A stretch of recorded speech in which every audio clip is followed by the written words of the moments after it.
जानवर जिसे एक्सपेरिमेंट के नाम पर स्पेस में मरने के लिए छोड़ दिया गया, एक ऐसी मौत जिसे वो बेजुबान बिल्कुल डिजर्व नहीं करता था। स्पेस एक्सप्लोरेशन का वो काला सच जिसकी बात कोई नहीं करना चाहता। दोस्तों, इतिहास में कई सारे ऐसे स्पेस मिशंस हुए हैं जिनमें अलग अलग जानवरों को अंतरिक्ष में भेजा गया, लेकिन अगर हम इतिहास में झांक कर देखें कि वो कौन सा जानवर था तो सबसे पहले किसी स्पेस मिशन का हिस्सा बना तो हमारे दिमाग में एक ही नाम निकल कर आता है और वो है लाइका। आपने बहुत ही किताबों में और मैगजीन्स वगैरह में ये पढ़ा होगा कि लाइका एक खुशनसीब मादा डॉग थी जिसे एक महान स्पेस मिशन का हिस्सा बनाया गया, और रिसर्च सेंटर के बाहर बना लाइका का स्मारक भी हमें ऐसा ही सोचने पर मजबूर करता है। लेकिन क्या सच में ये लाइका की खुशनसीबी थी या फिर हम इंसानों ने अपने फायदे के लिए एक बेजुबान जानवर की बलि चढ़ाई थी? और कैसे थे लाइका के जीवन के वो आखिरी पल जिसमें वो चाहकर भी अपनी दर्दनाक कहानी किसी को सुना नहीं सकती थी? और क्यों लॉन्च के एक दिन पहले इस मिशन के साइंटिस्ट वाल्दिमीर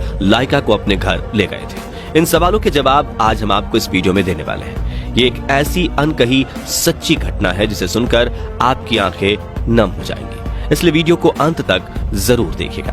दोस्तों, हम सब जानते हैं कि नील आर्मस्ट्रांग ही वो पहले इंसान थे जिन्होंने 1969 के दौरान चांद पर कदम रखा। लेकिन क्या आपको पता है इतिहास में पहली बार स्पेस ट्रेवल करने वाले पहले इंसान कौन थे? इनका नाम है यूरी गैगरिन, जो एक सोवियत कॉस्मोनॉट थे। यूरी गैगरिन ने यह कीर्तिमान 1961 में बनाया जब उन्हें पृथ्वी के ऑर्बिट का चक्कर लगाने के लिए एक मिशन पर भेजा गया। लेकिन क्या आपको लगता है कि हम इंसानों ने स्पेस में जाने का ये रिस्क ऐसे ही खुद पे ले लिया था? अगर आप ऐसा सोचते हैं तो आप बिल्कुल गलत हैं। दरअसल इंसान कोई भी नई चीज खोजने या उसे अपने ऊपर आजमाने से पहले अलग अलग जानवरों पर उसका परीक्षण करता है। जिस तरह नई दवाइयों की खोज शुरू करने में सबसे पहले चूहों और खरगोशों वगैरह पर उनका एक्सपेरिमेंट किया जाता है, ठीक वैसे ही स्पेस में किसी इंसान को भेजने से पहले कई सारे जानवरों को वहां भेजा गया था, और इन्हीं जानवरों की लिस्ट में सबसे ऊपर है लाइका। वैसे लाइका से पहले भी वैज्ञानिक कुछ मक्खियों, कीड़े मकोड़ों और चूहों को इस तरह के मिशंस का हिस्सा बना चुके थे। साथ ही अल्बर्ट नाम के एक बंदर को भी 1948 में एक सब ऑर्बिटल स्पेस फ्लाइट का हिस्सा बनाया गया था, लेकिन ये फुल फ्लेजेड स्पेस मिशन नहीं थे। इसलिए इतिहास में लाइका ही वो पहला जानवर मानी जाती है जिसे स्पेस ट्रैवल कराने के लिए भेजा गया। लेकिन ये सब हुआ कैसे, और इस मिशन के लिए लाइका कुतिया को ही चुना क्यों गया? चलिए इस कहानी को थोड़ा शुरुआत से जानते हैं। दोस्तों, हुआ यूं कि 1961 में फर्स्ट ह्यूमन स्पेस मिशन को अंजाम देने से पहले स्पेस ट्रैवल हमारे लिए एक अनसुलझे रहस्य की तरह था। कोई नहीं जानता था कि स्पेस में जाकर इंसान सरवाइव कर सकता है या नहीं, और इसी सवाल का जवाब खोजने के लिए दुनिया भर की स्पेस एजेंसियां अलग अलग जानवरों और कीड़े मकोड़ों को स्पेस में भेजा करती थी। उसी दौरान 1957 में सोवियत यूनियन ने अपने स्पुतनिक 1 सैटेलाइट को स्पेस में सफलतापूर्वक लॉन्च किया। ये स्पेस एक्सप्लोरेशन के फील्ड में इंसानों को मिली एक बहुत बड़ी कामयाबी थी, क्योंकि ये पहली ऐसी सैटेलाइट थी जिसे इंसानों ने पृथ्वी के ऑर्बिट में सफलतापूर्वक पहुंचाया था। इस कामयाबी के नशे में डूबा सोवियत यूनियन अब बहुत ही जल्दी इंसान को स्पेस में भेजना चाहता था। असल में ये वो दौर था जब सोवियत यूनियन और अमेरिका के बीच एक स्पेस रेस चल रही थी, और दोनों ही देश किसी भी कीमत पर इस फील्ड में एक दूसरे से आगे निकलना चाहते थे। इस जल्दबाजी में रूस ने अपना अगला मिशन स्पुतनिक 2 अनाउंस किया, जिसमें इस बार उन्होंने कुत्ते को स्पेस में भेजने का प्लान बनाया। जिस समय यह मिशन बनाया जा रहा था, लाइका मॉस्को की सड़कों पर घूमने वाली एक साधारण सी मादा डॉग थी, और कोई उसे देखकर ये कभी नहीं सोच सकता था कि कुछ ही महीनों में ये डॉग स्पेस ट्रैवल करने वाली है। अमेरिका से आगे निकलने की होड़ में सोवियत यूनियन ने अपने वैज्ञानिकों को ये दूसरा मिशन लॉन्च करने के लिए सिर्फ 4 हफ्ते का समय दिया, और शायद इसी चीज का जुर्माना बाद में उस बेचारे मासूम डॉग को भरना पड़ा। रशियन वैज्ञानिक दिन रात इस मिशन को पूरा करने की तैयारी में जुटे हुए थे। उन्होंने इसके लिए एक स्पेशल स्पेस क्राफ्ट बनाया जो खास तौर से कुत्ते के लिए डिजाइन किया गया था। इस छोटे से अंतरिक्ष यान में कार्बन डाइऑक्साइड ऑब्जर्वर और ऑक्सीजन जनरेटर जैसे उपकरणों के साथ कुत्ते के शरीर को ठंडा रखने के लिए एक पंखा भी लगाया गया था। प्लान के मुताबिक कुत्ते को 7 दिन अंतरिक्ष की यात्रा में जिंदा रखना था, जिसके लिए यान के केबिन में केवल 7 दिन का खाना रखा गया था, और उसके मलमूत्र को कलेक्ट करने के लिए एक स्पेशल बैग भी डिजाइन की गई थी। इस यान का केबिन इतना छोटा था कि कुत्ता इसमें चलना फिरना तो दूर, खड़ा भी नहीं हो सकता था। लेकिन 28 दिन के अंदर वैज्ञानिक ऐसा अंतरिक्ष यान ही तैयार कर सकते थे। इस स्पेस क्राफ्ट को बनाने का सारा काम तो समय से हो गया, लेकिन अब बारी थी इस मिशन के लिए एक कुत्ते को ढूंढने की। रशियन वैज्ञानिक इसके लिए जानबूझकर एक आवारा कुत्ते को चुनना चाहते थे, क्योंकि वो घरेलू कुत्तों की तुलना में ज्यादा एक्सट्रीम कंडीशंस में सरवाइव कर सकते हैं। इन किसी खोज के दौरान इनकी नजर लाइका पर पड़ी, जो मॉस्को की सड़कों पर रहने वाली 3 साल की मादा डॉग थी। शरीर के आकार से लेकर शारीरिक स्वास्थ्य तक हर चीज में लाइका वैज्ञानिकों के पैमाने पर खरी उतरी थी, इसलिए इस मिशन के लिए उसको चुन लिया गया। मिशन लॉन्च होने से पहले वैज्ञानिकों ने करीब 20 दिन लाइका को इसके लिए ट्रेन किया।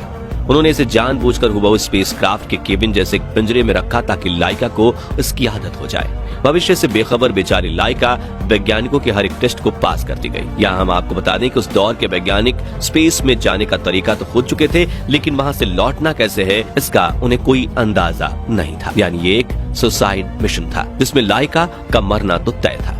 असल में वैज्ञानिक इस मिशन के जरिए सिर्फ ये पता लगाना चाहते थे कि पृथ्वी पर रहने वाले एक जीवित प्राणी को जब स्पेस में भेजा जाता है तो उसके शरीर पर क्या असर पड़ता है। उन्हें सिर्फ डेटा चाहिए था। लॉन्च से 3 दिन पहले ही लाइका को जंजीरों से बांधकर उसके स्पेसक्राफ्ट केबिन में बिठा दिया गया था, ताकि वो ज्यादा हिलडुल ना पाए और इस पोजीशन में बैठने की उसे आदत हो जाए। जब स्पेसक्राफ्ट भी रेडी था और लाइका भी अपने मिशन पर जाने के लिए तैयार थी, तभी लॉन्च के 1 दिन पहले मिशन साइंटिस्ट डॉक्टर वाल्दिमीर लाइका को अपने घर ले जाते हैं और एक पेट डॉग की तरह उसे खेलने कूदने का मौका देते हैं, जिसे लेकर उन्होंने अपनी किताब में लिखा कि लाइका काफी शांत और प्यारी डॉग। उसके पास जीने के लिए बहुत कम समय बचा था, इसलिए मैं उसके लिए कुछ अच्छा करना चाहता था, क्योंकि स्पुतनिक 2 को अंतरिक्ष से धरती पर वापस नहीं लाया जा सकता था। दोस्तों, वैज्ञानिक ये जानते थे कि कुछ ही दिनों में अंतरिक्ष में उसकी मौत हो जाएगी, इसलिए उसके खुराक में एक धीमे जहर को मिलाया गया था, ताकि वो बिना किसी तकलीफ से अपनी जान त्याग सके। लेकिन शायद लाइका की किस्मत में एक दर्दनाक मौत ही लिखी थी। आखिरकार वो दिन आ गया, 3 नवंबर 1957, जब लाइका का स्पेसक्राफ्ट उड़ान भरने के लिए तैयार। कुछ और वैज्ञानिक भी थे जिन्हें लाइका से लगाव हो गया था, इसलिए केबिन को आखिरी बार बंद करने से पहले एक वैज्ञानिक ने लाइका के चेहरे को चूमते हुए मिस यू लाइका बोला, क्योंकि उन्हें मालूम था कि अब ये कभी वापस लौट कर नहीं आएगी। भारतीय समय के अनुसार सुबह के करीब 8 बजे इस अंतरिक्ष यान ने एक सफल उड़ान भरी और देखते ही देखते यह आसमान में मीलों दूर पहुंच गया। शुरुआत में सब कुछ ठीक था, लेकिन तब एक टेक्निकल फॉल्ट की वजह से इस स्पेसक्राफ्ट का एक हिस्सा इससे अलग नहीं हो पाया। इसकी वजह से केबिन का तापमान तेजी से बढ़ने लगा और गर्मी से होने वाली घबराहट के कारण लाइका की हार्ट बीट 240 तक पहुंच गई। वो इन हालातों से करीब 5 घंटे तक लड़ती रही, लेकिन फिर तापमान इतना ज्यादा बढ़ गया कि उस बेचारे जानवर ने दम तोड़ दिया। सोचिए वो 5 घंटे उसके लिए कितने ज्यादा दर्दनाक रहे होंगे। आज हम लोग इसकी कल्पना भी नहीं कर सकते। लाइका की मौत के बाद उसका स्पेसक्राफ्ट 162 दिनों तक स्पेस में पृथ्वी के चक्कर लगाता रहा। आखिरकार 14 अप्रैल 1958 को यह पृथ्वी के वायुमंडल में घुसा और एंटर करते ही एक धमाके के साथ छोटे छोटे टुकड़े में टूटकर हमेशा के लिए खत्म हो गया। आज हम लोग स्पेस एक्सप्लोरेशन जैसे कई मिशन और इस फील्ड में जो तरक्की कर रहे हैं, उसमें लाइका के इस बलिदान का बहुत महत्व है। रशिया खुद भी इस बात को बहुत अच्छे से समझता है, इसलिए वहां लाइका के सम्मान में कई अलग अलग लोकेशंस पर इसके स्मारक बनाए गए हैं। इसमें सबसे मुख्य स्मारक वो है जो मिलिट्री रिसर्च फैसिलिटी में बनाया गया है, क्योंकि इस जगह पर लाइका को अंतरिक्ष में जाने के लिए ट्रेंड किया गया था। खैर दोस्तों, आज के लिए बस इतना ही, लेकिन कमेंट बॉक्स में लाइका के लिए मिस यू लाइका लिखना बिल्कुल भी ना भूलें। साथ ही ऐसे ही इंफॉर्मेटिव वीडियोस देखने के लिए चैनल को सब्सक्राइब और फेसबुक पेज को फॉलो करना भी ना भूलें। धन्यवाद।